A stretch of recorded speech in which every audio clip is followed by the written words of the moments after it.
વિરામ બાદ પીટીએન ન્યૂઝમાં આપનું સ્વાગત છે। પાટણ જિલ્લાના શંખેશ્વર સ્થિત 108 જૈન મંદિરના વૃષભ સભાગાર ખાતે ભારતીય ઇતિહાસ, સંસ્કૃતિ અને સંવિધાનના મુખ્ય વિષય તેમજ સ્થાનિક ઇતિહાસ બિંદુઓ પર આયોજિત એક દિવસીય દ્વિવાર્ષિક અધિવેશન સંપન્ન થયું। આ કાર્યક્રમને દીપ પ્રાગટ્ય કરીને ખુલ્લો મૂકતા ધારાસભ્ય ડોક્ટર સુખાજી ઠાકોરે સૌને શક્તિપીઠ બહુચરાજીનો ભવ્ય ઇતિહાસ તેની સાથેની કથા જણાવી કાર્યક્રમને ખુલ્લો મૂક્યો હતો। આ પ્રસંગે અખિલ ભારતીય ઇતિહાસ સંકલન સમિતિના અધ્યક્ષ ડોક્ટર અંબાદાન રોહડિયાએ કાર્યક્રમની રૂપરેખા પ્રસ્તુત કરી હતી। આ પ્રસંગે ઉપસ્થિત મહાનુભાવોના હસ્તે ઇતિહાસ ગૌરવ દર્શન સ્મરણિકા સહિત સરદાર પટેલ વ્યક્તિત્વ અને કર્તૃત્વ તેમજ 52મી સદી પુસ્તકોનું વિમોચન કરાયું હતું।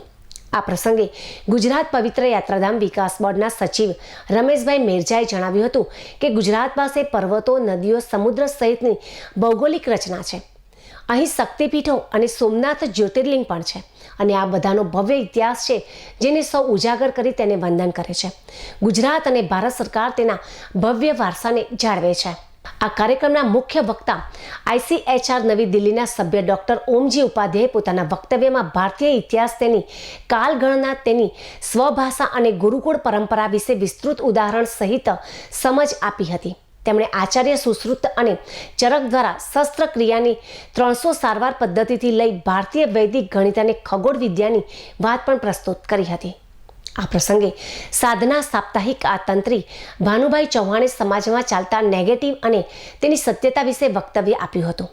કૈલાસભાઈ ત્રિવેદીએ RSSના 100 વર્ષ નિમિત્તે સમાજમાં ચાલતા પંચ પરિવર્તન જેવા કે પર્યાવરણ, સામાજિક સમરસ, સ્વદેશી તેમજ કુટુંબ પ્રબોધન અને નાગરિક કર્તવ્ય વિશે ઉદ્બોધન પણ કરાવ્યું હતું।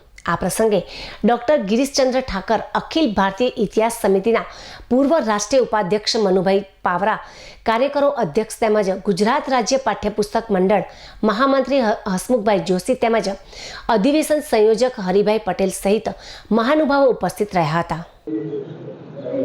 આજના આ અધિવેશનમાં ઉપસ્થિત રહી અને માનનીય વડાપ્રધાન શ્રી નરેન્દ્રભાઈ મોદી તથા માનનીય મુખ્યમંત્રી શ્રી ભૂપેન્દ્રભાઈ પટેલની નિગરાની નીચે આપણી સંસ્કૃતિ અને ઇતિહાસનું જે સંવર્ધન થઈ રહ્યું છે એ આજના અધિવેશનનો મુખ્ય હાર્દ હતો।